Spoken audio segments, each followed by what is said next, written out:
श्राद्ध और पितृपक्ष का वैज्ञानिक महत्व। श्राद्ध कर्म श्रद्धा का विषय है। यह पितरों के प्रति हमारी श्रद्धा प्रकट करने का माध्यम है। श्राद्ध आत्मा के गमन, जिसे संस्कृत में प्रेति कहते हैं, से जुड़ा हुआ है। प्रेति ही बाद में बोलचाल में प्रेत बन गया। यह कोई भूत प्रेत वाली बात नहीं है। शरीर में आत्मा के अतिरिक्त मन और प्राण है। आत्मा तो कहीं नहीं जाती, वह तो सर्वव्यापक है। उसे छोड़ दे तो शरीर से जब मन को निकलना होता है तो मन प्राण के साथ निकलता है। प्राण मन को लेकर निकलता है। प्राण जब निकल जाता है तो शरीर को जीवात्मा को मोह रहता है। इसके कारण वह शरीर के इर्द गिर्द ही घूमता है, कहीं जाता नहीं। शरीर को जब नष्ट किया जाता है उस समय प्राण मन को लेकर चलता है। मन कहाँ से आता है? कहा गया है, चंद्रमा मनसः लियते, आनी मन चंद्रमा से आता है। यह भी कहा है कि चंद्रमा मनसो जात, आनी मन की चंद्रमा का कारक है।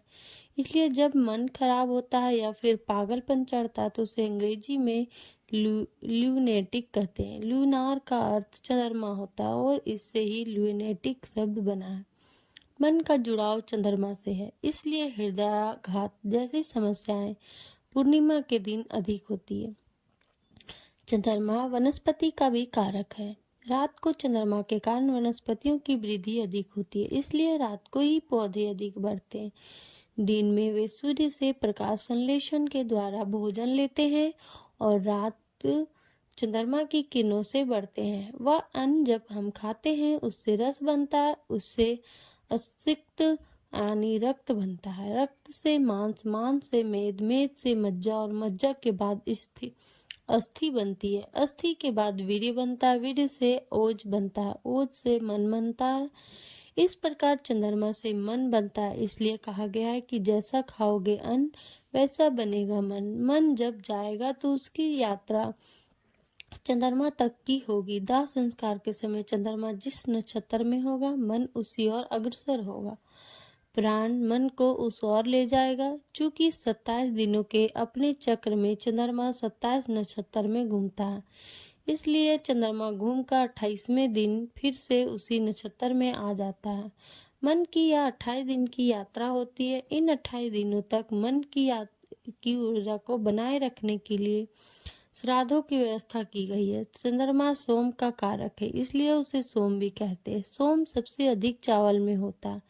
धान हमेशा पानी में डूबा हुआ रहता है, सोम तरल होता है, इसलिए चावल के आटे का पिंड बनाते हैं। तिल और जौ भी इसमें मिलाते हैं। इसमें पानी मिलाते हैं, घी भी मिलाते हैं, इसलिए इसमें और भी अधिक सौमत्व आ जाता है। हथेली में अंगूठे और तर्जनी के मध्य से में नीचे का उभरा हुआ स्थान है, वह शुक्र का होता है। शुक्र से ही हम जन्म लेते हैं और हम शुक्र ही हैं, इसलिए वहाँ कुश रखा जाता है। कुश ऊर्जा का कुचालक होता है। श्राद्ध करने वाला इस कुश रखे हाथों से इस पिंड को लेकर सूंघता है।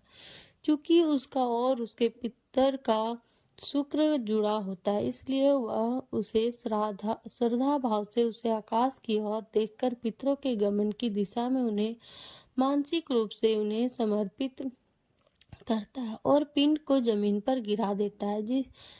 इससे पितर फिर से ऊर्जावान हो जाते हैं और वे 28 दिन की यात्रा करते हैं। इस प्रकार चंद्रमा के 13 महीनों में शयन पक्षी की गति से वह चंद्रमा तक पहुंचता है। यह पूरा 1 वर्ष हो जाता है।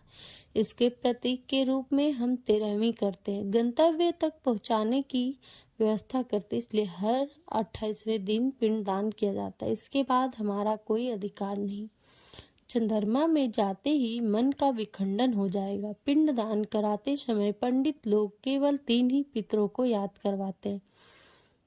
वास्तव में 7 पितरों को स्मरण करना चाहिए। हर चीज 7 है, 7 ही रस है, 7 ही धातु है, सूर्य की किरणें भी 7 है, इसलिए 7 जन्मों की बात कही गई है। पितृ भी 7 है, सही मात्रा में 56 होती है। कैसे इसे समझे? व्यक्ति, उसका पिता, पितामह, प्रति पितामह, वृद्ध पितामह, अति वृद्ध पितामह और सबसे बड़े वृद्धाति वृद्ध पितामह, ये 7 पीढ़ियां होती है। इनमें से वृद्धाति वृद्ध पितामह का एक अंश अति वृद्ध पितामह का 3 अंश, वृद्ध पितामह का 6 अंश, पितामह का 10 अंश, पितामह का 15 अंश और पिता का 21 अंश व्यक्ति को मिलता है। इसमें उसका स्वयं का अर्जित 28 अंश मिला दिया जाए तो 56 सही मात्रा हो जाती है।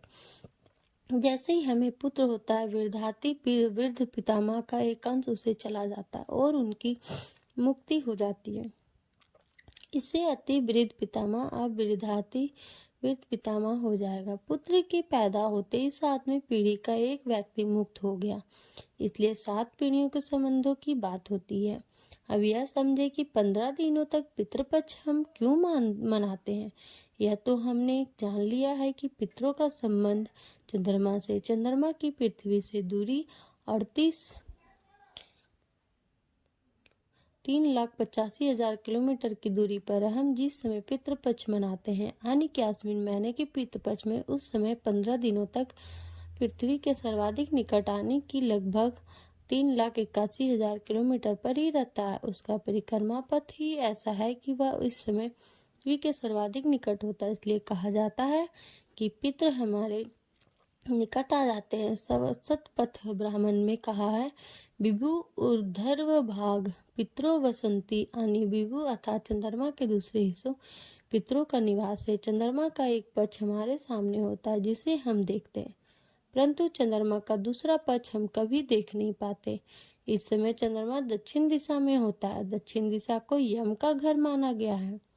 आज हम यदि आकाश को देखें तो दक्षिण दिशा में 2 बड़े सूर्य हैं जिनसे विकिरण निकलता रहता है। हमारे ऋषियों ने उसे श्रवण प्राण से चिन्हित किया है। शास्त्रों में इनका उल्लेख लघु श्रवण और बृहद श्रवण के नाम से है। इसे आज कैनिस माइनर और कैनिस मेजर के नाम से पहचाना जाता है। इसका उल्लेख अर्थ वेद में भी आता है। वहाँ कहा है, श्यामश्च त्वा न सबलश्च प्रेषितो अमस्यो पथिरश्चु स्वान। अर्थवेद में 8:1-19 की इस मंत्र में इन्हीं दोनों सूर्यों की चर्चा की गई है। श्राद्ध में हम एक प्रकार से उसे ही हवि देते हैं कि पितरों को उनके विकर्णों से कष्ट न हो। इस प्रकार से देखा जाए तो पितृपक्ष और श्राद्ध में हम न केवल अपने पितरों का श्रद्धापूर्वक स्मरण कर रहे हैं, बल्कि पूरा खगोल शास्त्र भी समझ ले रहे हैं। श्रद्धा और विज्ञान का यह एक अद्भुत मेल है जो हमारे ऋषियों द्वारा बनाया गया है। आज समाज के कई वर्ग श्राद्ध के इस वैज्ञानिक पक्ष को न जानने के कारण इसे ठीक से नहीं करते। कुछ लोग 3 दिन में और कुछ लोग 4 दिन में ही सारी प्रक्रियाएं पूरी कर डालते हैं। यह न केवल अशास्त्रीय है बल्कि हमारे पितरों के लिए अपमानजनक भी है। जिन पितरों के कारण हमारा अस्तित्व है, उनके निर्विघ्न परलोक यात्रा की हम व्यवस्था न करें, यह हमारी कृतज्ञता की कहलाएगी। पितृ का अर्थ होता है पालन या रक्षण करने वाला। पितर शब्द पा रक्षणे धातु से बना है। इसका अर्थ होता है पालन और रक्षण करने वाले।